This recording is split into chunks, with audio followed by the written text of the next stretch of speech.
नमस्कार दोस्तों, मैं मनोज बारोट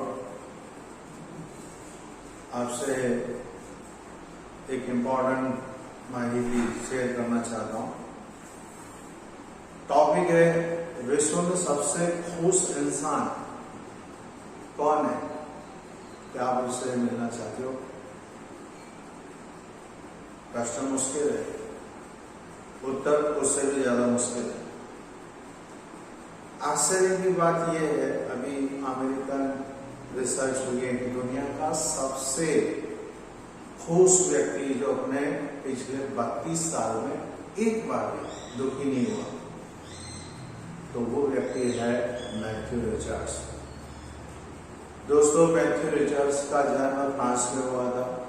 बौद्ध धर्म को फॉलो करता एक वैज्ञानिक हिमालय में बौद्ध धर्म को एक्सप्लोर करने के लिए आए और बौद्ध धर्म में रुचि बढ़ने के कारण उन्होंने अपनी 26 साल की वैज्ञानिक की करियर को समाप्त कर दिया और पूरा मन बौद्ध धर्म में लगा दिया। अमेरिकन रिसर्च में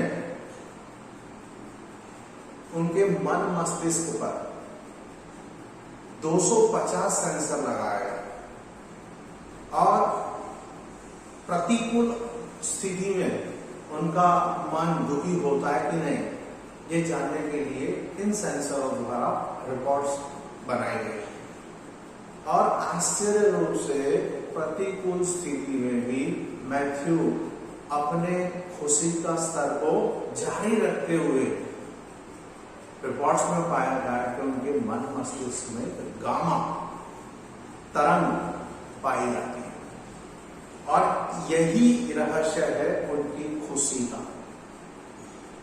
तो अब प्रश्न ये होता है आपके मन में कि मैथ्यू रिचर्ड्स के मन मस्तिष्क में गामा तरंगे कैसे आती है ना?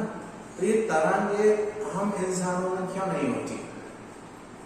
तो ये देखने के लिए रिसर्च को 12 साल लंबे समय के लिए मैथ्यू हेडन को अंडर रिसर्च रखा गया और उनकी मस्तिष्क की सभी परिस्थितियों का जायजा लिया गया और 12 साल के बाद एक स्तर पर एक अंतिम निर्णय पर अमेरिकी रिसर्च पहुंची और उनकी खुश रहने का रहस्य पता चला।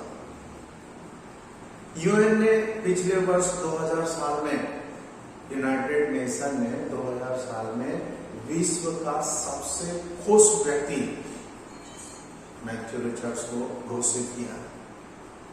यूनाइटेड नेशन जो है वो वैसे ही किसी को विश्व का सबसे खुश व्यक्ति घोषित नहीं करता, उनके पायदान होते हैं और वो पायदान को संतुष्ट किया मैथ्यू रिचर्ड्स ने, है ना? तो मैथ्यू रिचर्ड्स के खुश होने का कारण क्या है, ये हमारे दिमाग में चलता हो कि सर आपने बताया, पर क्या रहस्य है? तो मैथ्यू ने खुद ने बताया कि 4 रहस्य है उनके खुश रहने, है ना? तो ये पहले बताया मैंने, उनके मन मस्तिष्क में एक गामा तरंगे जो है वो पाई गई थी और गामा तरंगे सामान्य आदमी के मन मस्तिष्क में नहीं पाई जाती। तो ये कैसे जन्म लेते हैं मस्तिष्क में? तो मैथ्यू कहते हैं कि ये सामान्यतः जब हम परोपकारी ध्यान करते हैं तब ये गामा किरणों का हमारे मस्तिष्क में जन्म होता है, उत्पन्न होती है। तो परोपकारी परिस्थितियां, परोपकारी ध्यान कैसे करना है?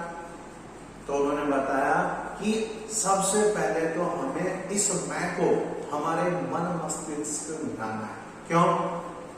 क्योंकि हम सामान्यतः क्या करते हैं, हमारे आसपास की जो घटनाएं होती है, ये आसपास की घटनाएं हमारे अनुकूल अगर परिणाम नहीं आते तो हम दुखी हो जाते हैं। यदि हम इसमें से मैं निकाल देते हैं तो फिर ये परिणाम हमें दुखी नहीं करते हैं, ऐसा उनका मानना है। ठीक है।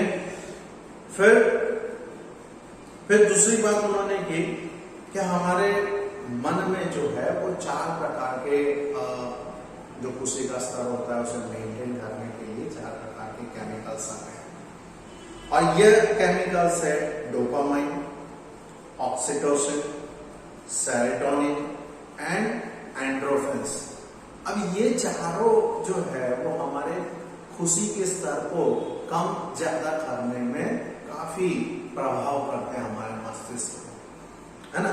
तो इन्हें हमें हमारे शरीर में कैसे, हमारे मन मस्तिष्क में इसका स्तर कैसे हमें मेंटेन करना है, इसके बारे में भी उन्होंने हमें बताया है।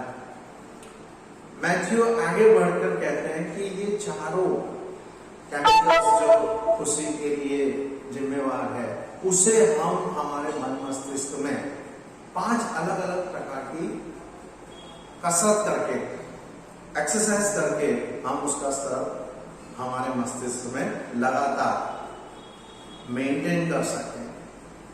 वो सबसे पहले रोज उठकर आंखें चौड़ी करने की 1-2 मिनट आंखें चौड़ी करने की एक कसरत करते हैं, जिससे स्ट्रेस जो होता है वो हमारा कम हो जाता है। फिर वो बताते हैं कि हर घंटे 10-1 सेकेंड, ज्यादा नहीं, 10-1 सेकेंड ऐसे निकालता हूं मैं कि जिसमें मैं काइंडनेस एक्सरसाइज हर घंटे 10 सेकेंड निकालकर वो 10 सेकेंड के लिए काइंडनेस एक्सरसाइज करते हैं, है ना। ये एक्सरसाइज करने के बाद में वो उनके जितने भी करीबी, जैसे कि बच्चे हैं, पत्नी है, माँ बाप, मित्र, इन सबको देखते हैं, तस्वीर देखते हैं उनकी और